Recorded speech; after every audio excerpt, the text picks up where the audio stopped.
recording this session, and it will be available on the Cal TPA playlist at the Commission's main YouTube channel. So just a few more folks are coming in, and then we will officially begin. If you could make sure your mics are muted as you're coming in. We did mute them upon entry, but just if you could check them so that we can keep background noise to a minimum. Okay. Again, welcome to the Teacher Induction Think Tank for Friday, November the 20th. We're very excited to have everyone together to look at some best practices, also a few updates, some time for collaboration. This is a time for you as program leaders to share some of the ideas about how you're assisting your candidates with the teaching performance assessment, as well as the RECA. And so we have a few of us here today to help facilitate these conversations, and I would like to introduce my colleagues from the Commission. Karen Sacramento from PSD. Karen, would you like to say hello? Just good morning, everyone. It's just so great to see all of you across the screen. So thank you for being here. And my colleague from Performance Assessment, Zoltan. Hi, everyone. It's good to see everybody. It's a nice big group. And my name is James Webb. I also work in performance assessment, and I always love these meetings with induction because, as many of you know, I was an induction director for many years before I came to work at the Commission, and I am just so excited to see a lot of names and people whom I recognize. Not on the list, but I do want to give recognition to Gay Roby is here with us today. Gay, would you like to say hello? Certainly. Hi, all. And I echo James' sentiments. It's so nice to see old friends from back in the BITSA days and as well as teacher induction. So welcome.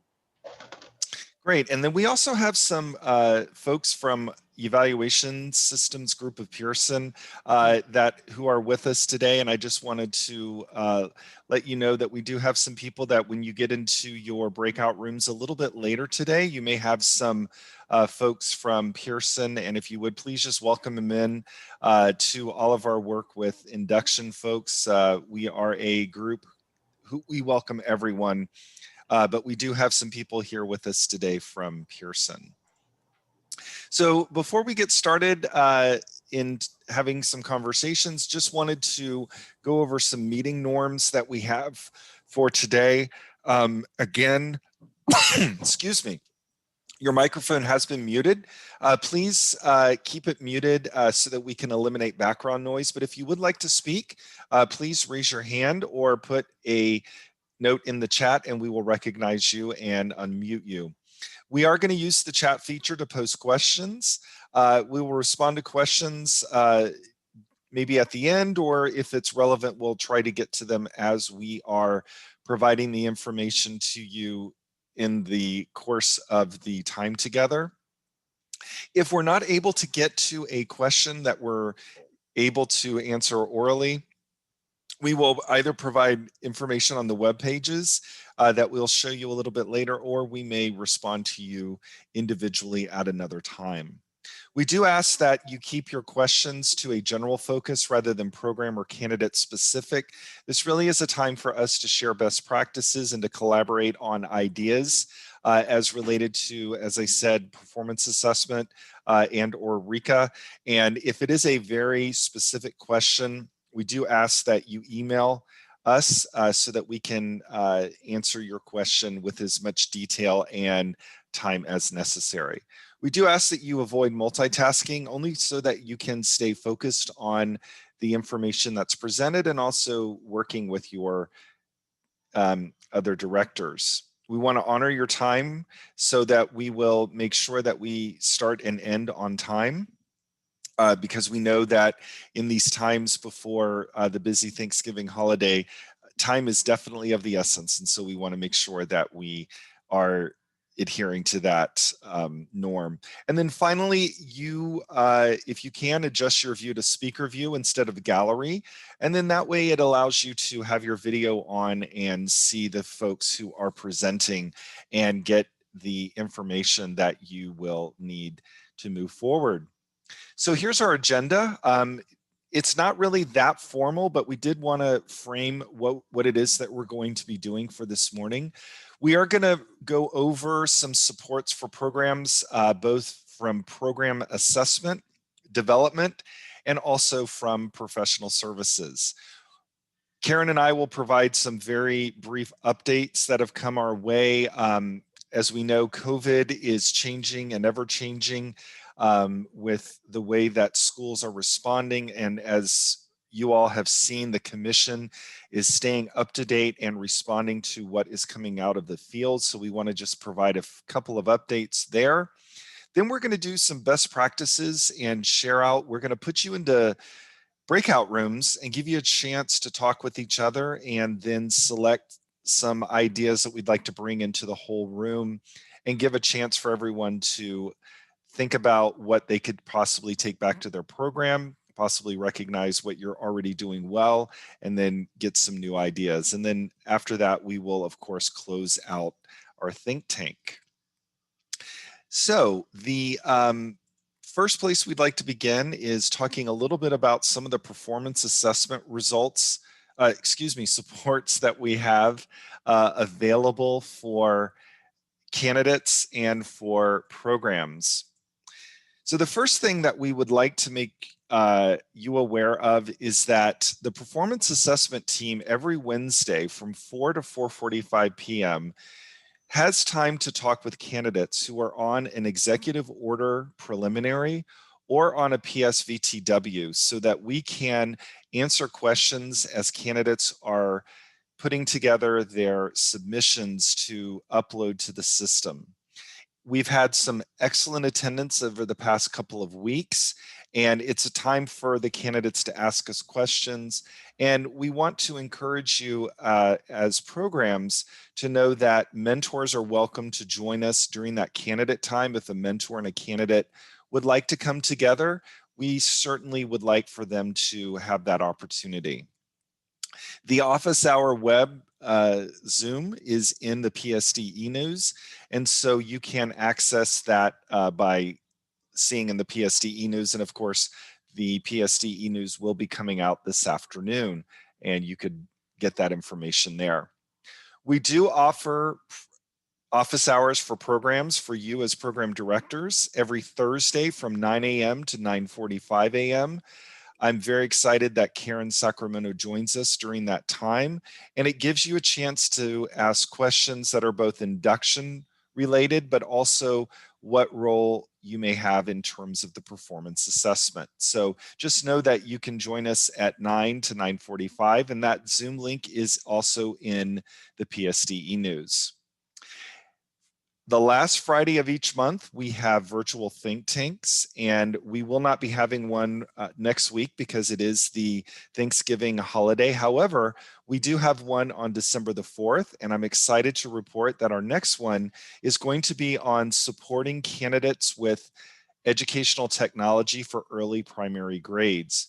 We've had a number of people ask us for some ideas around working with those early primary grades, TK through 2 especially, on how to have access in working with educational technology. So we're excited that we have a teacher on special assignment who's a Google certified educator who will be providing you with those information, or with that information.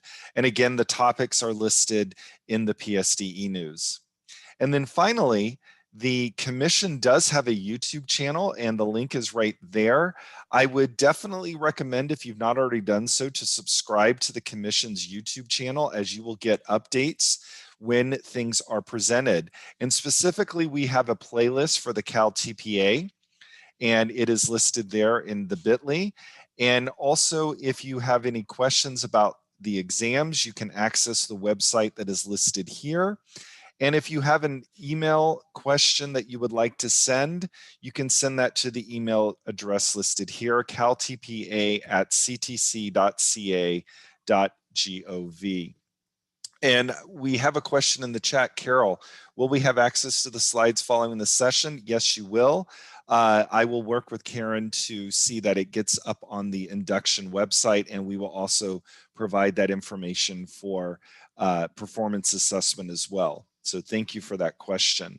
So Karen, I'm going to turn it over to you and just to talk a little bit about some induction supports that are specific to what you provide to the field, and if you could just talk to those, and then I'll put any information we need into the chat. Great. Good morning, everyone. I just have to reiterate that it is so great to see you, even across a screen. Some of your faces I haven't seen for a while, and I'm glad you're here. So I just want to start off by saying that personally and professionally, I'm very grateful for our program performance assessment staff and the work that they're doing to support our candidates in induction as our landscape has changed and continues to change. And we have candidates that we normally would not have in our induction programs.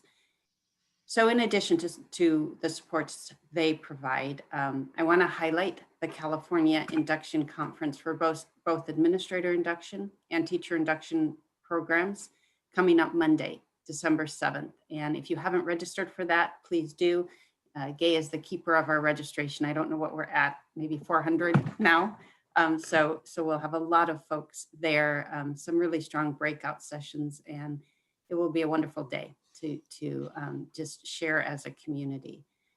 Our induction webpage, teacher induction webpage, the link is there, and that is kind of our one-stop shopping for the supports that we do have available to teacher induction. So certainly you have the PSDE news, and that's the most current offerings we provide in the ongoing, but the information that's there is also on the teacher induction webpage. So you might want to bookmark that, and we're trying to keep that very up to date with all the newest supports that we provide. James mentioned the office hours that we collaboratively do on Thursdays from 9 to 9:50. And just invite anyone in the field to come and ask questions, to come and turn your camera off and audio off and just listen to the questions that are being asked. That is a time every week for us to come together as a teacher induction community with commission support. What else do we have? Of course, cluster level support. I know that the clusters have really addressed the concerning issues and work together. And I get a lot of emails from after cluster meetings, and I look forward to supporting cluster level meetings throughout this year as well. And I, again, also encourage individual emails to be sent to me. James, you can put my email in the chat. It's just ksacramento@ctc.ca.gov. And then in terms of accreditation support, which is a major work of the Professional Services Division, we do have the color cohort email. So depending on which color cohort you are in for accreditation, there's a dedicated email line for you to submit any accreditation related questions. So if you're not sure if they're program questions or accreditation questions, if you send that to them, they come over to me if they're more program related. So that too is a source for any doesn't matter what year you're in your cycle. If you have any questions around accreditation, those are your email boxes. So those are just a few, definitely open to supporting programs however they need it, and we look forward to you reaching out about that. I'm going to turn it over back to you, I think, James. Perfect. Thank you so much. Gay, would it be possible for you to put in the registration link to the California Induction Conference? Do you have that available to put into the chat room? I sure do. And as Karen spoke, we hit our 400th registrant. Awesome. Very good. Yes. And we invite you to bring everyone with you as you would like to have that information. Unlike other conferences that we've had to be restricted in attending because of the cost, this one is free. So we encourage you to bring mentors and other stakeholders that you feel might benefit from the information that we will have provided. Hopefully we will have enough Zoom capability to meet the needs, but certainly we will expand anything that we need to because we want to make sure that everyone has access to this information. So Gay, thank you for putting that in there and giving us an update as to how many people have registered. So before we get into some chance for you to start collaborating and working with your colleagues, we wanted to give you a few updates that we have. And as I said, they change almost daily due to the COVID pandemic that we are still in. However, wanted to let you know the commission agenda items will be available this afternoon because it will be 2 weeks ahead of the December 3rd and 4th meeting that is coming up when the commissioners meet again. There will be an agenda item specifically around COVID flexibility. So we encourage you to find where that agenda item fits and when you should watch that item, because there will be some more flexibilities that will be presented and some information for commissioners to discuss so that there can be indeed a response to what is happening with regard to the pandemic and its effects on work at the commission. So please be tuned for that one and take a look at that when it becomes available. Just as a reminder, the executive order that was signed by the governor on May 29th of this year did extend with Senate Bill 820. It was actually written into the law within this particular Senate bill that did govern issues with the fiscal and budget items that were in the legislature. But what the executive order did is it deferred the teaching performance assessment, administrative performance assessment, and RECA into the possibly induction. But what it did was that it allowed programs to be able to recommend a preliminary and allow the candidate time to complete those particular performance assessments.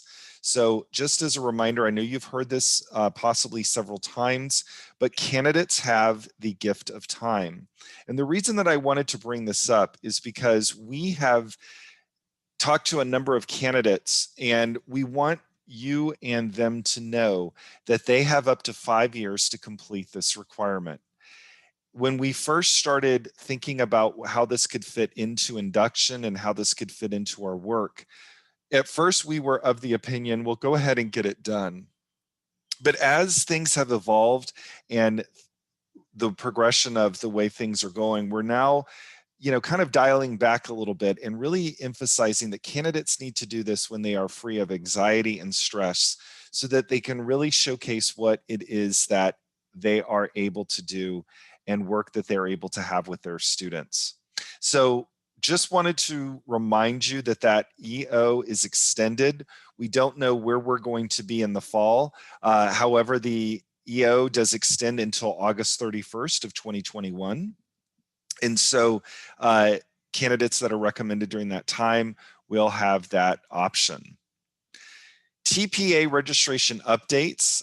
Just wanted to let you know that we are working with our technical contractor Evaluation Systems to work with them in order to have the ability for candidates when they are registering to indicate the preliminary program to which they were working with prior to the recommendation of their preliminary, because they do need to indicate that information. As we know, the TPA requirement under the executive order only requires that the candidate complete a teaching performance assessment. If a candidate was in a program where the program was utilizing the EdTPA, they do have the option under the law to apply for the Cal TPA as their performance assessment and vice versa. So candidates do have the option to be able to select the performance assessment to which they want to complete. What they can't do, however, is mix and match, meaning that they can't do cycle 1 of the Cal TPA and say, okay, well, I'm going to switch to the Ed TPA. If they've done one cycle of the Cal TPA, they need to complete that and vice versa. So it's important that candidates understand that they do need to make sure that they are completing one full set of either the Cal TPA or the Ed TPA in order to be able to have that ability to complete that particular requirement. The other thing that we just wanted to give you as an update is that you can always stay up to date with the Commission's information with related to COVID-19. And so when you log into the Commission's main site, which is ctc.ca.gov, there's a green banner at the top of the page. And if you click on that, it will have all the up-to-date information as it relates to COVID and the flexibilities and the guidelines. And it's broken down by candidates, by programs, by induction programs. So it's important that everyone understand that you can go there and get the most up-to-date information. After the Commission has its meeting December 3rd and 4th, PSD will work very hard to get the most up-to-date information by synthesizing what the commissioners came forward with and how that applies to the field. So again, definitely stay tuned so you can get those updates after the Commission meeting that first week of December. And Gay, do you want to just share what you put into the chat about the EO extension? I am getting a lot of email from my admin induction folks who did not realize that with the executive order extending into the state bill or Senate bill, that effectively moves this year's candidates in totality into an era that they will not have to complete performance assessment before they leave their preliminary prep programs. This spring, we sort of played catch up. Some did not. So you may or may not have candidates who have preliminary requirements yet to complete. Because now we're looking forward and we're understanding more of the situation, I think there's a greater and greater possibility that you're going to have candidates next year who will be needing support to finish their performance assessment, be it Ed TPA or Cal TPA. No, thank you. Very good point, Gay. And I think the other thing to consider is that when we're thinking about, it is a 5-year time, this, and again, we have some candidates that will want to get this done quickly and also maybe do it in their second or third year. But then we're also going to have as we know, reality that some folks will wait until the actual 5th year to get it done. It is the final responsibility is, of course, with the candidate to make sure that he or she completes this requirement. We do want to support them as much as we can and give them what is realistic and within the purview and capacity of the program to be able to provide them with that support. Beth asks a very good question. Beth Roybal, thank you. Will there be funding to help induction programs deal with all this? I would like to be able to give you an answer that would be helpful, but unfortunately, we don't know. I can say that the forecast is rather grim in terms of the way funding is going to look like as it's coming up. But hopefully you're able to work with your local advisory boards and other stakeholders within your groups to hopefully address these needs and what you can do to support candidates who possibly fall into these categories. Okay, so now what we're going to do is go into what we would like to get some of your information and let you have some time to work with your colleagues. So what we're going to do is we're going to place you into breakout rooms. And they're going to be random, and we're going to put you into, I think, about 8 or 9 breakout rooms so that we can keep the maximum capacity to 7 or 8 individuals per room. And when you're in your room, we want it to be a time for programs to share and collaborate. Please provide information about what you're doing to support your candidates with the performance expectation requirements and or RECA requirements. How are you supporting them? What are your mentors doing? And really just a time to share and collaborate with a number of different ideas.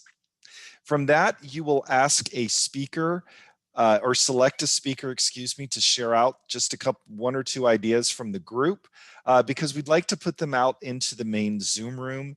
And then what we're going to do is we're going to give you approximately 30 minutes for this activity. So we're heading near 11:30. So what we're thinking is that we will come back together out of the breakout rooms at around 12 o'clock and then spend our last bit of time together in sharing out some big ideas, allowing for some time for questions, and then we'll close out this particular think tank. As we said, it would be closed by 12:30. Okay, so what I'm going to do is I'm going to put everyone into a breakouts. And like I said, I want to have them be random. And they're going to be about 8 breakout rooms. And we're going to have about 7 to 8 participants per room. Some of us PSD and PA consultants will be with you to help see what's going on and add information as necessary. And then we'll come back here at 12 o'clock. So I'm going to go ahead and put you into breakout rooms and let you have some conversations. And then we'll be coming back at 12 o'clock.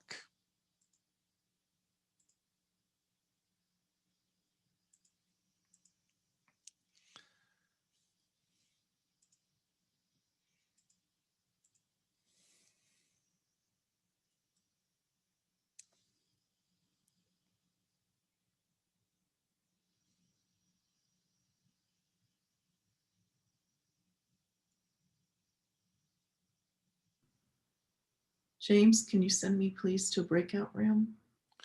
Yes. Just cohort and figure out a way to support our teachers, and they can become support for one another.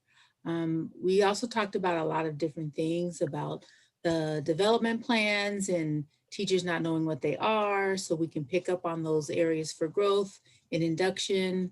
Really encouraging our teachers to take it now while they have the direct support of induction and goal setting within the areas of development that support the TPA as well.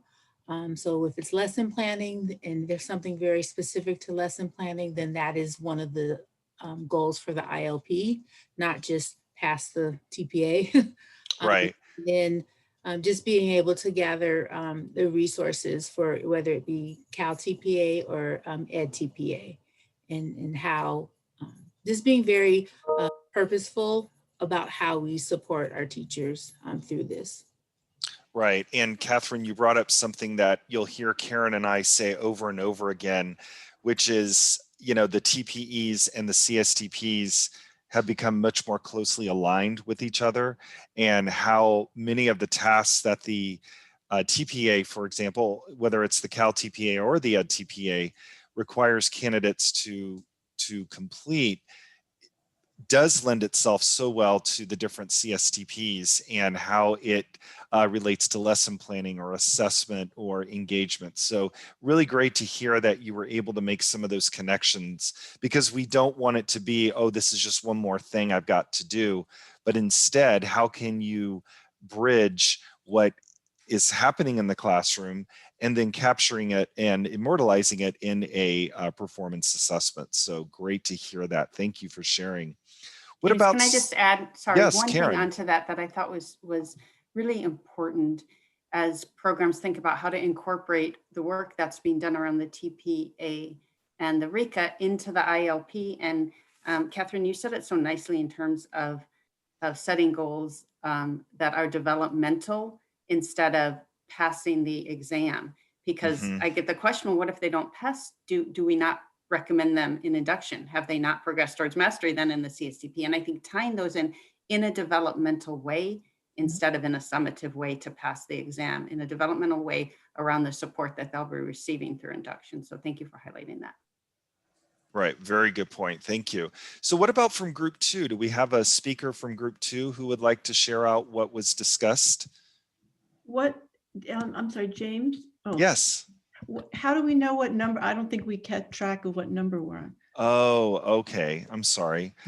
It should have said go to Virginia, you were breakout. group 2. You were Thank you, group 2. Karen. Okay.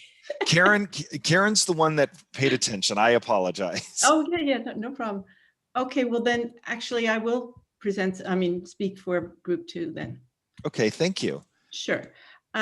So there was a lot of discussion about the idea of advising them to put it off for now, as you were suggesting in your initial discussion, and perhaps advising them to wait till March, which one of our group members said that she's advising her candidates to do that.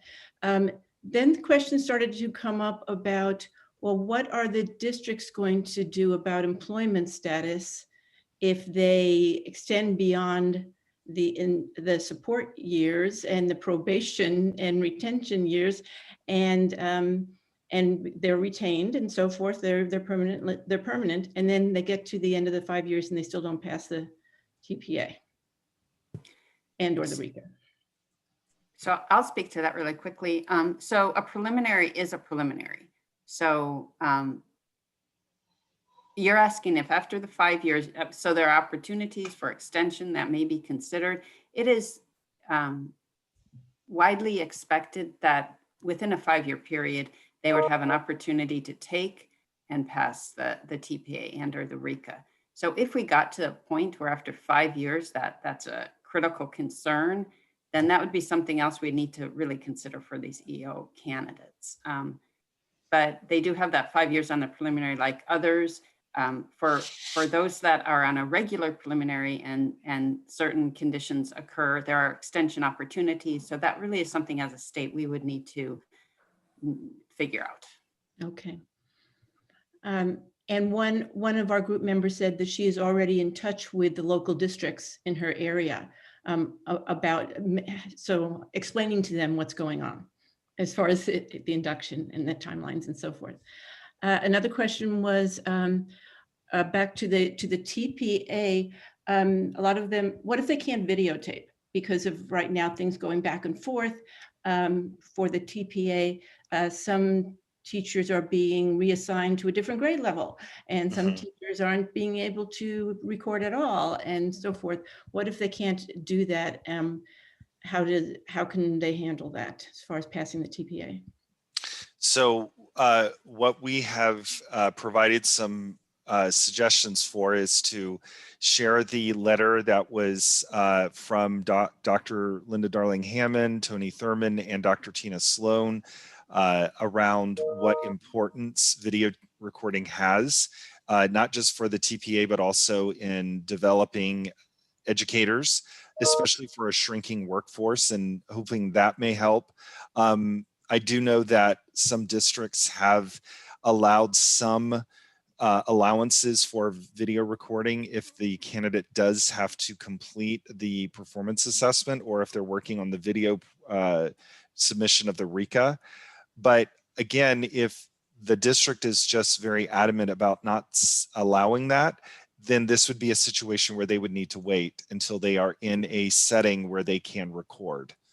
Okay. Because again, you have to demonstrate evidence of teaching practice, and then that would be the video recording that the candidate would need to have. Right. Okay, thank you. And then one more thing, two more things. One person was asking about what if the induction support time is over, but the person still hasn't passed RECA? Does she have to pay the mentors extra to keep on having them be supporters? So induction measures progress towards mastery across the CSTP through the activities and and the completion of those activities. It could be that an individual still has outside work to do, like those exams, but their induction experience has been met. They have, so James and I talk about it being like out of state or out of country candidates who have additional requirements outside of the induction experience. And so that's how it needs to be thought of. The induction program ultimately makes that recommend for the credential, but the candidate would need to fulfill those outside requirements. Okay, thank you. And here's the very last one. How is CTC or how can they help coordinate between the preliminary programs and the induction programs? For example, there's many preliminary programs that they're working with who use different forms for the IDP, or maybe are not familiar with the IDP. And I know that we used, it was called the transition plan, so maybe they heard of it then, but it's very unstandardized, and that's when Karen came into our meeting. Yeah, and I'll speak to that real quickly too. I know we have only so much time, but so I think there's two levels to address here. One is that preliminary programs are held to meeting this requirement. It's program standard 6 in the preliminary standards, and they need to provide candidates with this plan. An issue is that in the preliminary standards, it's called the Preliminary Program Transition Plan. And in induction, we have called it the IDP, the Induction Development Plan. And that was, just something that kind of fell through the cracks when standards were being developed.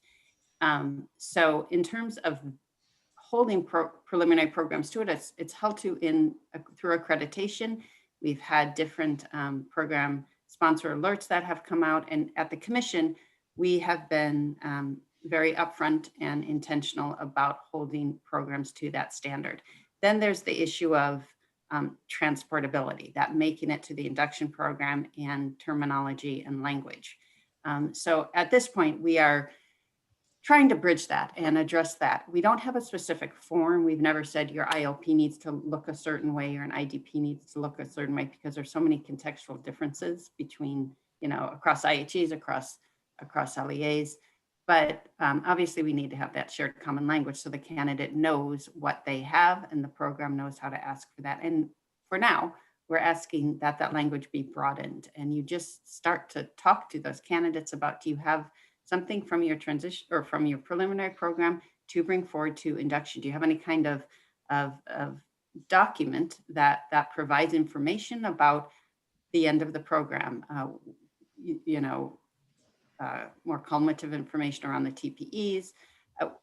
So I think if we broaden the language, sometimes then the candidates are more able to say, yes, I do have this, not just naming it the IDP, but I think it's an ongoing conversation, Virginia, and we all have really paid a great deal of attention this year to the IDPs, because they're even more important than they are in the past. And I would love to have some ongoing think tanks around that to figure out how to do that better.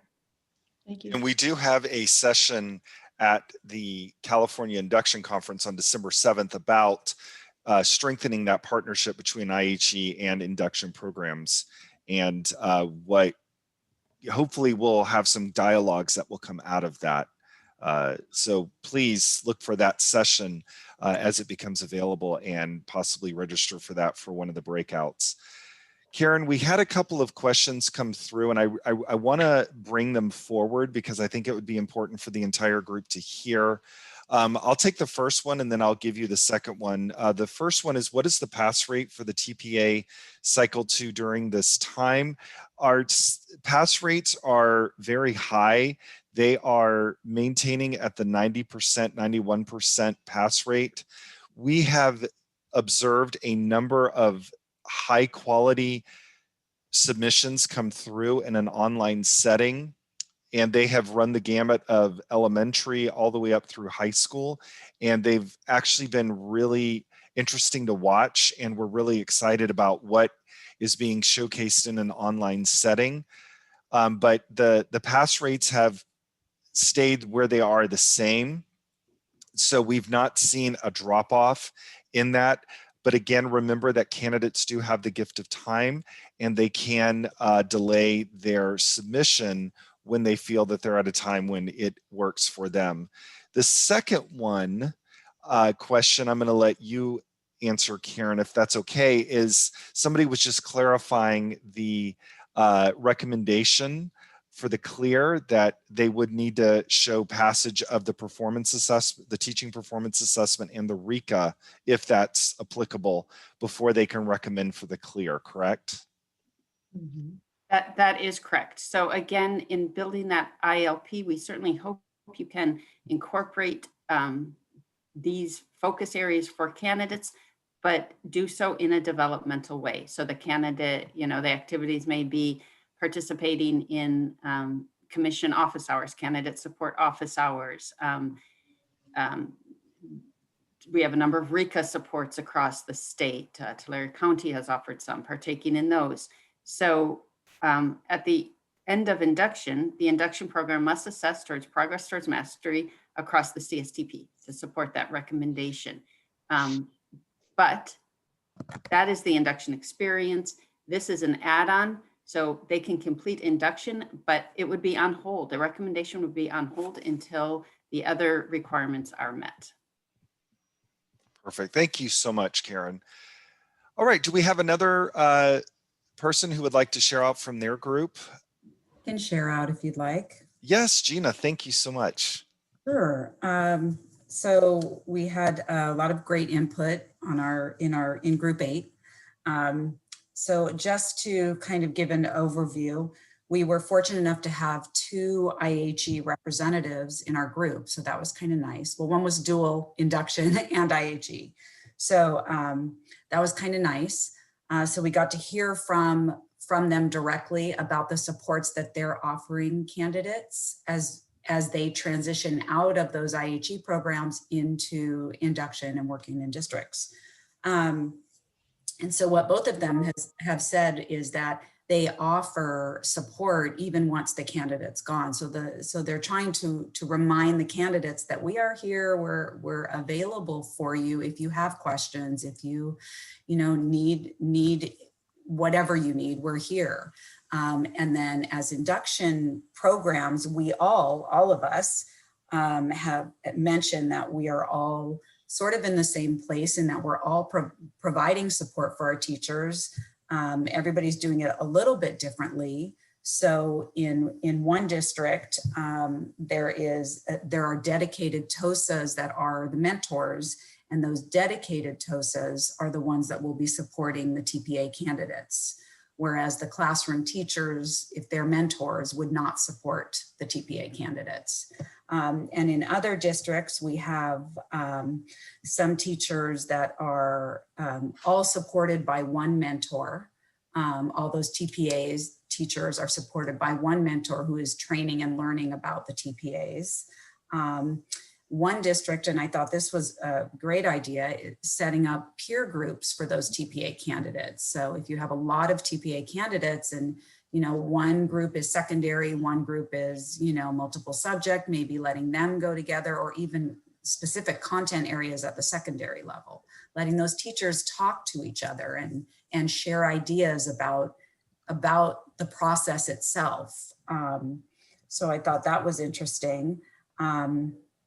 We also discussed that clearance issue of not passing the TPA or not attempting it while you're in induction, and what that might do or what that looks like from a human resources perspective, right? So that might look something like in one district you are hired as a temporary teacher, but you won't go on to probationary unless you have passed the TPA. So that's an interesting aspect too. While another one has said they won't get, it's a condition of employment that they pass the TPA to be employed. So very interesting variety of information.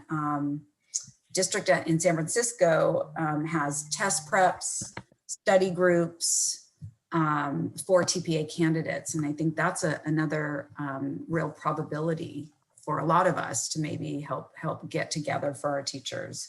And I know just on a in our district, we've established, I mean, we're all using Google Classroom or something close to it, or Drive. We've established a shared drive with our induction teachers and have dedicated a file for TPA resources for them so that they can access anytime. But, you know, I think it's an ever-changing environment. And what I gathered is that we're all in a process of learning. So as we continue to move forward, I think this piece for me is very important, is to hear the perspectives and the situations and what other districts are doing so that it can form our practice as a district. So thank you. Yes, absolutely. And Gina, this meeting actually came about when we did the faculty workshop in September. And we had a lot of induction directors say that they would really appreciate a time for bringing everyone together to have this type of communication. And we very well attended, and it's something that we definitely could consider doing again, maybe in the winter and or spring. But I want to go back to something that you mentioned that is so wonderful to hear, and that is the collaboration with IHEs still wanting to be there for the candidates. That's something that the commission is very excited to see partnerships, because we want to know that that the programs are supporting their candidates. And while we encourage the collaboration, of course we can't mandate it or say you must, but to hear that programs are still offering that support is so wonderful to hear and to see what's going on in that. So perfect. I think we have time for maybe one more share, and then we'll have to start bringing our think tank to a close so that we can honor our time. So is there one other person who would like to share out what happened in their group? I can share. Okay, thank you. So we were group 7. All of us were, I think, from county offices. And it was a variety. Some where the universities are in great collaboration with the induction program, and then others where we are hearing cricket from our universities. They're not responding to us. And then the same with support. Some universities are really still connecting with their candidates, while other universities, the candidate is relying on the induction program to support them. And there wasn't any way to kind of track that among us, like whether they were on a waiver or that preliminary program. So once again, that kind of wide range of what's happening out there. And then as far as supporting candidates, everyone's supporting candidates in different ways. Some, the mentors are supporting it and then coming back to the induction program and saying, oh, we need more support here. And then others, they have one point person. So like in my program, I'm going to be I am the point person for that, where I'm going to be supporting my cohort of people that need that support for the TPA and the RECA. And then one of the things that we briefly discussed was the fact that we because of our funding model, where we're funded by the districts to support their people during induction, one of the things that I brought up was, along with the director of our program, saying that that we're asking them to complete it in these 2 years while they're with us. And making them know that, we're here to support them. But if they wait beyond that 2 years, that they may have to fund that support themselves. Because of our fund, that's just the way our funding model works. Right. And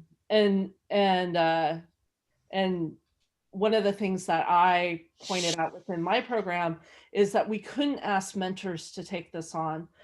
Because a lot of our mentors are teachers themselves, and are ones that are a little more full-time or retired, and they're dealing with the technology of being everything online.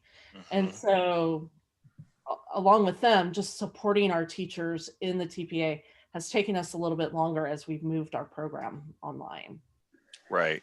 And Stacy, I'm so glad you brought up the mentors, because we had in our office hours yesterday, we talked specifically about some of that social emotional well-being, not just for the new teachers, but also for our mentors as well, because many of our mentors who felt that they were on the top of their game are now finding themselves in many ways a first-year teacher, and they need support just as much as the new teachers need support. And so I'm really glad to hear you say that, because we do have to take care of our mentors, and they have such innumerable things that they can offer to the teachers, but they're in a space that is uncharted for them, and we just want to make sure that we're taking care of everyone, because this is a time that is so unprecedented that we have to take care of large groups of folks and make sure that they are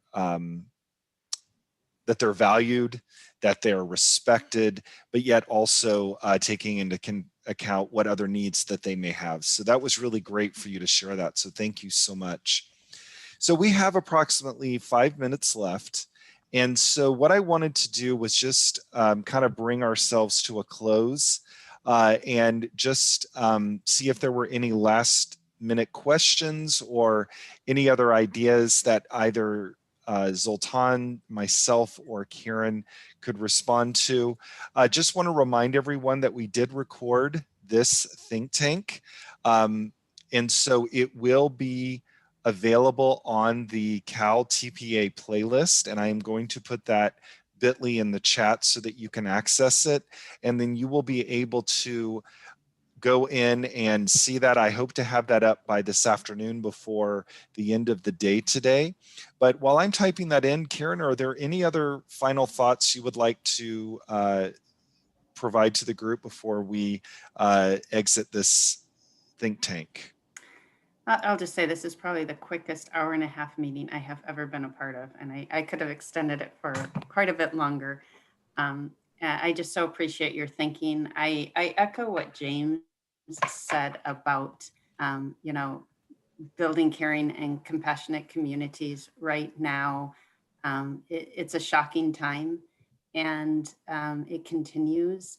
And I think the more we can just approach this in the most sane, supportive way for candidates, for mentors, for all of us, that's our goal right now. And our work is to do that for the teacher induction community.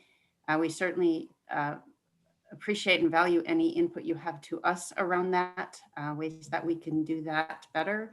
And just tremendously grateful for what I heard today, and the amazing work that you're doing to support all candidates. Yes, I completely agree. And also the playlist that I put into the chat with for the bit.ly. Gay, thank you for sharing that. There are a number of other resources on this playlist, including deep dives for both cycle 1 and cycle 2 of the Cal TPA. In addition to that, the virtual think tanks are there. And so there's been some really great ideas from different folks from around the state around online learning and helping candidates as they're planning lessons that are synchronous.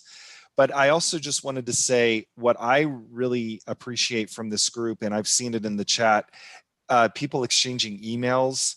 And so this is really your support network where you're going to get a lot of great ideas. And I know that when I was an induction director and got to participate in these, it was like the best PD, because I could go back and have ideas and put them into practice. So I just wanted to say thank you to everyone for exchanging emails. Hopefully you have found someone with whom you can connect with and continue to have conversations.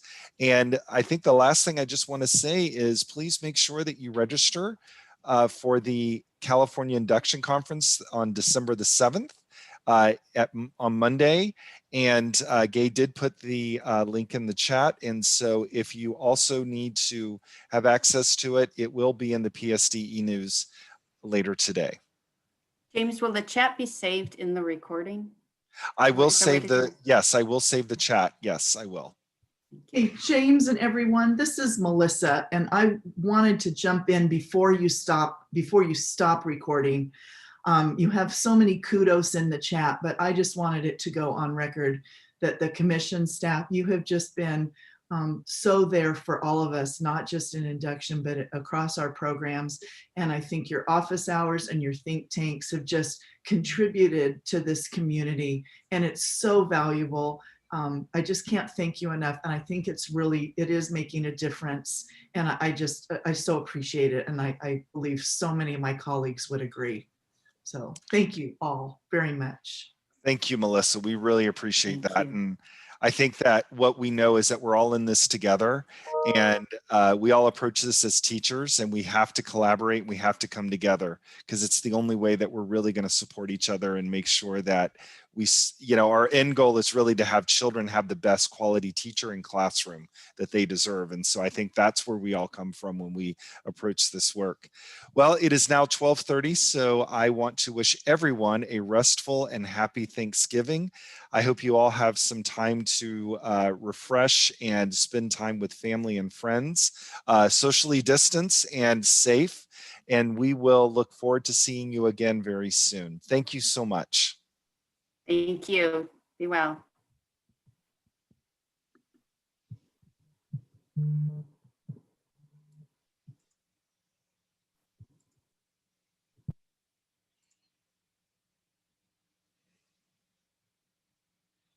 Karen, can you stay on just for a moment?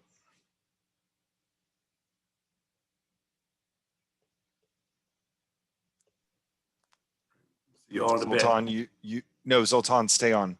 Yeah, you're still recording. Oh, thank you.